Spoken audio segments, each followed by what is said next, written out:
डर, तनाव, suspense, thrill, अगर इन सब के साथ मिल जाए लाजवाब डायरेक्शन और साथ में बेहतरीन एक्टिंग, तो समझ लीजिए एक सुपरहिट मूवी बनकर तैयार हो गई है।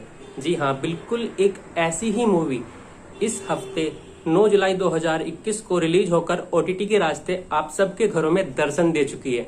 जी, मैं बात कर रहा हूँ जिमी शेरगिल द्वारा अभिनीत मूवी कॉलर बॉम्ब की। तो कैसी रही ये मूवी और क्या खास मिला इस मूवी के अंदर देखने को, आज इसी बारे में बात करूंगा। तो हेलो दोस्तों, मैं हूं आपका दोस्त one and only Naushad Ali और स्वागत करता हूं आपका आपके अपने YouTube channel crack mind Ali में।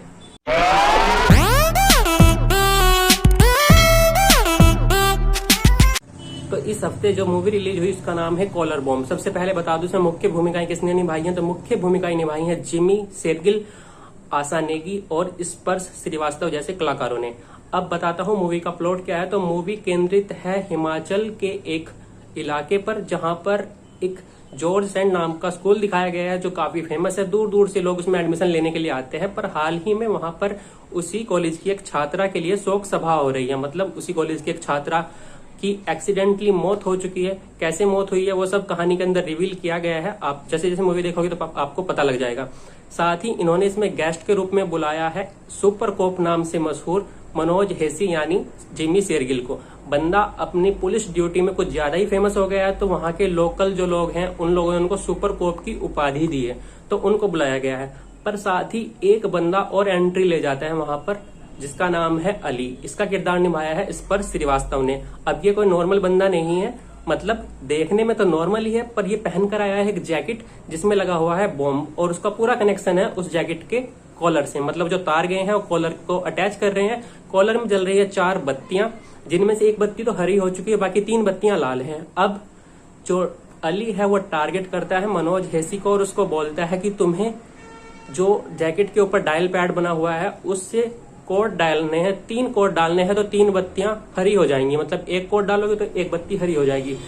पर ट्विस्ट ये है कि अगर एक भी कोड गलत डल गया तो वहां पर होगा एक जबरदस्त धमाका, जिसमें मनोज हेसी और अली के साथ साथ स्कूल के जितने बच्चे हैं सब उड़ जाएंगे। एक दूसरा रास्ता और है, वो बोलता है कि इसके पास 3 घंटे हैं, उसके 3 घंटे में कोई 3 काम करने हैं, या तो वो ये काम करें या फिर कोड डाले। अब कोड डालने का रिस्क मनोज हेसी नहीं ले सकता, तो बोलता है कि काम क्या करने होंगे।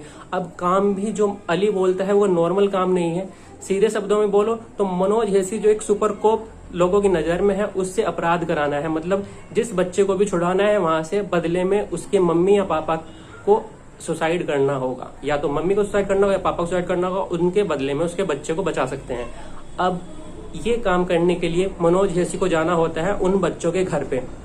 अब कहानी में हमको यही देखने को मिलता है, अब क्या मनोज हेसी उन बच्चों को बचा पाता है या हर बच्चे के बदले में उसके माता पिता की मौत लिखी हुई है इस कहानी में।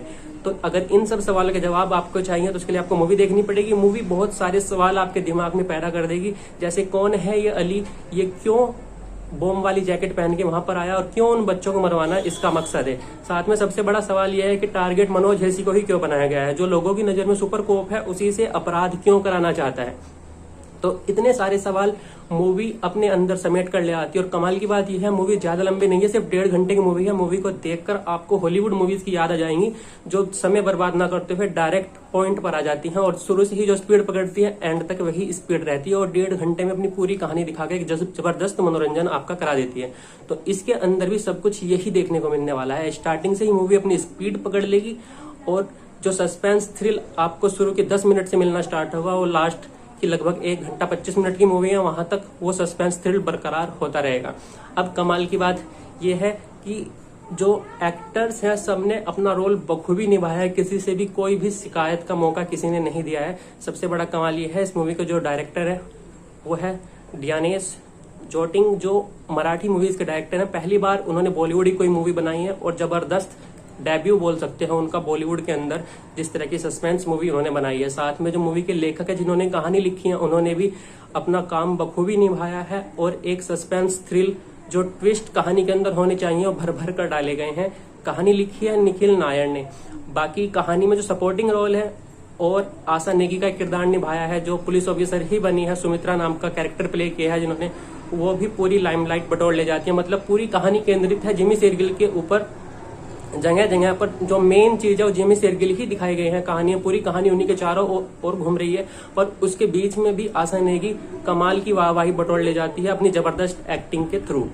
अब कहानी के अंदर इतना सस्पेंस मिलने वाला है, थ्रिल मिलने वाला है आपको। सबसे बड़ा सवाल आपके माइंड में यही रहेगा कि कोई आतंकवादी या कोई भी इस तरह का कैरेक्टर जो बॉम्ब लगा के आया है वो मनोज हेसी को टारगेट क्यों कर रहा है। अब इसका जवाब ये है क्योंकि मनोज हेसी हाल ही में उन्होंने एक केस सॉल्व किया था और जो ये बॉम्ब वाला व्यक्ति आया है इसका कनेक्शन है उसी से। मतलब जो इस कहानी का पास्ट है सारा का सारा कनेक्शन वहां से जुड़ा हुआ है। अब जैसे जैसे मूवी आगे बढ़ेगी धीरे धीरे पास्ट रिवील होता है। और कहानी की सबसे बड़ी बात यह है कि असलियत में क्या होना है, किस वजह से ये सब कुछ ड्रामा रचा गया है, मनोज हेसी को टारगेट किया गया है, बच्चों को जो बंदी बनाया गया है, जिनको मारा जा रहा है, इस सब के सवालों के जवाब आपको मिलेंगे बिल्कुल क्लाइमैक्स के अंदर जाके। मतलब मूवी क्लाइमैक्स से पहले आपको बिल्कुल उठने नहीं देगी। सारे कहानी के जवाब आपको जो चाहिए तो उसके लिए आपको पूरी मूवी देखनी पड़ेगी।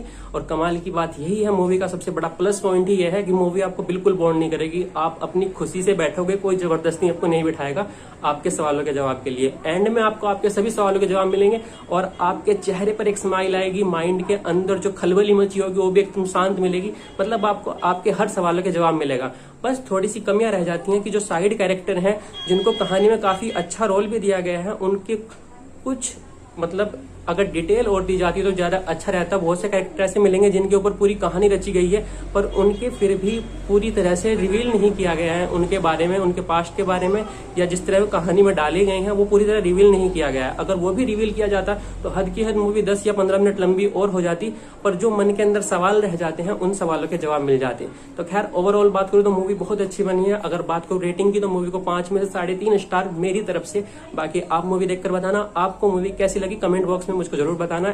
ये वीडियो कैसी लगी, अच्छी लगी हो तो उसको प्लीज लाइक कर देना, शेयर कर देना। चैनल पर पहली बार आए हैं तो उसको भी सब्सक्राइब करके बेल आइकन जरूर प्रेस कर देना ताकि अगली जब भी मेरी कोई वीडियो आए उसका नोटिफिकेशन सबसे पहले आपके पास पहुंचे। तो मैं मिलूंगा फिर किसी और वीडियो में। अब चलता हूं, अल्लाह हाफिज, दुआ में याद रखना।